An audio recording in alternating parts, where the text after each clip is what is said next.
Good morning, Molly. Great to see you again. How are you today? I'm really well. How are you, Bonnie?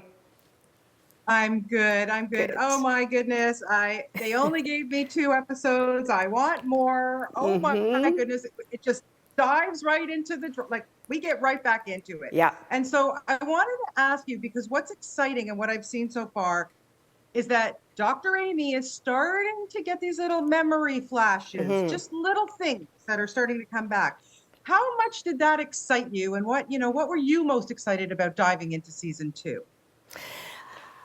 So in season two, lots of things happen, more than I can put together for you right now or tell you. Okay. But one of the things that is sort of an exciting development for Amy is that she begins to have these tiny little flashes of what she assumes are memories, and she doesn't know what they mean. She doesn't have any context to them, so they're truly mysterious to her. And I sort of love that part of the show. That is, it's part of what I love about doctor shows is sort of that, like, there's the mystery illness part of it, but there's always a kind of, I mean, with a diagnostician, this is what Amy's really good at. She's an internal medicine doctor. She's great at diagnosing disease, and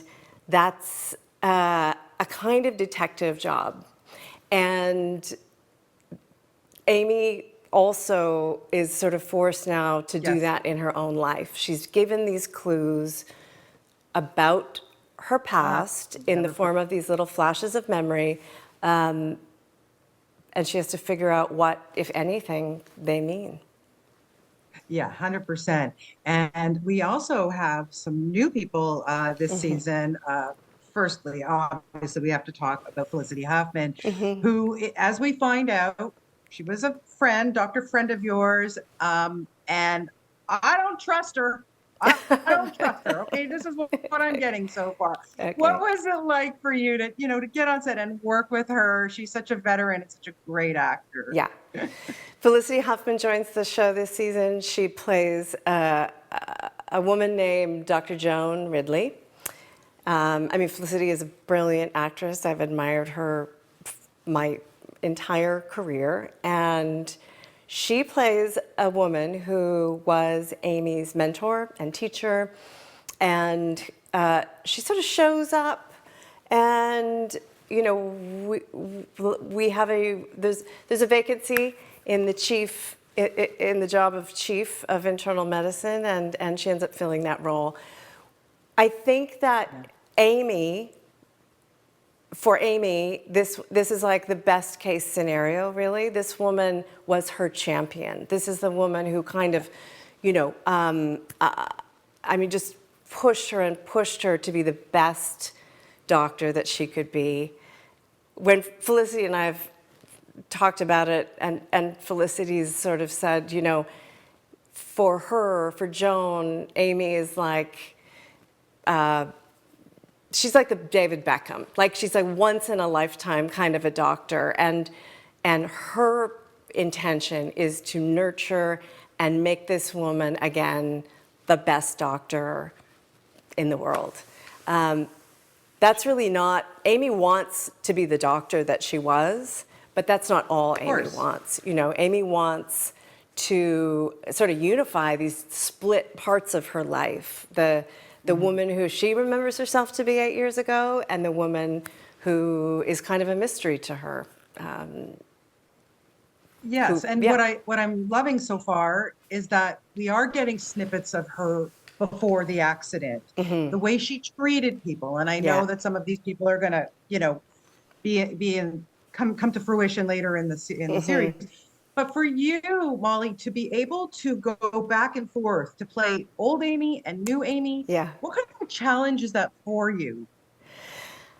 I love it. I mean, for me, the real challenge and joy of this role is that I get to explore all these different aspects of this character. Oftentimes, you're not really given the opportunity to look at the really dark sort of shadow side of a character's personality as well as their lighter side. And Doc is all about that. You know, it's all about really leaning into kind of both of these parts of this woman, and exploring them. And to me, that's fabulous. Like it's a very rare opportunity. So, you know, one of also the joys of doing a television series is that it's constantly evolving. The character is growing as the writers invent it, and it comes to me, and I interpret it, and she continues on. You know, there isn't an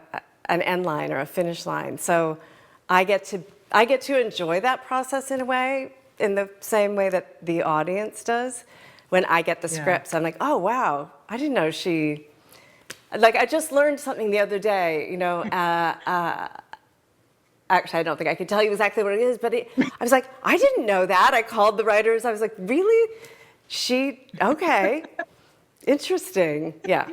Yeah, I can't wait to find out more about her. You know, aside from it being a drama and all juicy, and there's always that, you know, that kind of stuff going on, you still have a responsibility because you're playing a doctor, you know? Sure. And I wanted to know, medical professionals watching this, you know, kind of probably nitpicking, like, did she say this right? Or did they this, that, and the other? Do you have to go to medical boot camp? Like, do you have to learn this jargon and make it, you know, like, Yeah. you know, go down to Mount Sinai Hospital in Toronto? So I will say, you know, it is one of the harder things that I have done. I probably underestimated how difficult it is to play a doctor, because there is just there's 10, 15, 20 years of knowledge that is inherent in these professionals that they can pull out like that. And so my job as an actor is to seem like I have that knowledge at my fingertips. And that is really tricky. But we have two medical doctors on the writing staff who are both great writers and have, are practicing physicians. So we bring all that to the table. Also, Barbie Klingman, who is our showrunner, her father was a doctor, practiced in their home in Brooklyn, I think, when she was growing up, you know, like out of their, had his office at their home. So she watched it growing up. So there's the people involved in this show understand this profession on a pretty deep level. I'm riding on their coattails.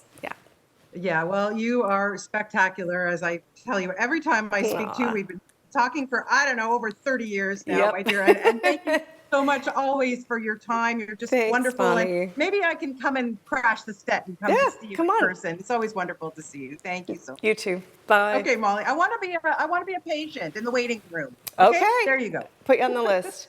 Bye. Bye.